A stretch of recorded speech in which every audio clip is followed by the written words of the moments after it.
নমস্কাৰ বন্ধু বান্ধৱীসকল মোৰ ইউটিউব চেনেললৈ আপোনালোক সকলোকে পুনৰবাৰ স্বাগতম জনাইছোঁ আৰু এতিয়া যিহেতু বতৰৰ সালসলনি ঘটিছে গতিকে আমাৰ শিশুসকলৰো জ্বৰ কাহ চৰ্দি আদি হোৱাটো অতি স্বাভাৱিক কথা যিহেতু শিশুসকলৰ ইমিউনিটি চিষ্টেমটো অতি কমজোৰ হয় সেয়েহে মানে তেওঁলোকৰ অতি সঘনাই জ্বৰ কাহ চৰ্দি আদিবোৰ হোৱা দেখা যায় আজি মই এটি অতি সহজ কাহৰ হোম ৰেমেডি এটা লৈ আহিছোঁ আপোনালোকে বহুতে হয়তো এইটো ইউজ কৰে আৰু ডাঙৰৰ ক্ষেত্ৰতো ইউজ কৰিব পাৰে আৰু মই যিহেতু প্ৰমাণ পাইছোঁ সেয়েহে ভাবিলোঁ আপোনালোকৰ লগতো শ্বেয়াৰ কৰোঁ তেনেতে আহকচোন দেৰি নকৰি চাওঁ ভিডিঅ'টো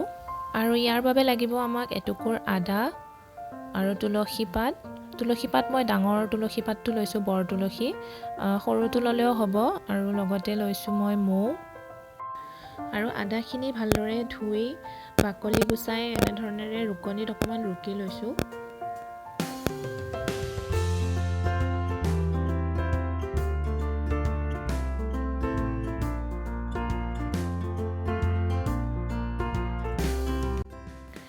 আৰু তুলসী পাতকেইটাও মই ভালদৰে ধুই লৈছোঁ আৰু এতিয়া খুন্দনাটোতে অকণমান খুন্দি ল'ম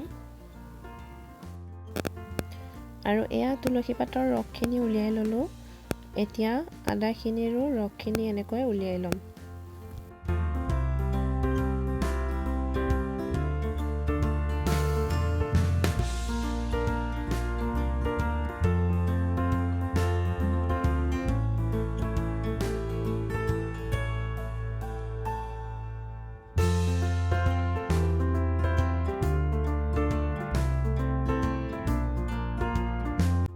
আৰু এতিয়া ইয়াতে এচামুচ মৌ দি গোটেইখিনি ভালদৰে মিহলাই ল'ম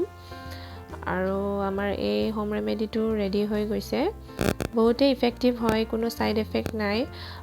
সৰু সৰু শিশুসকলক ইয়াৰে এচামুচ খুৱাই দিলে বহুতখিনি আৰাম পোৱা দেখা যায় কিয়নো মই নিজেও মানে মোৰ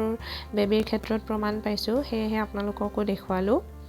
কেনে পালে ভিডিঅ'টো চাই জনাবলৈ নাপাহৰিব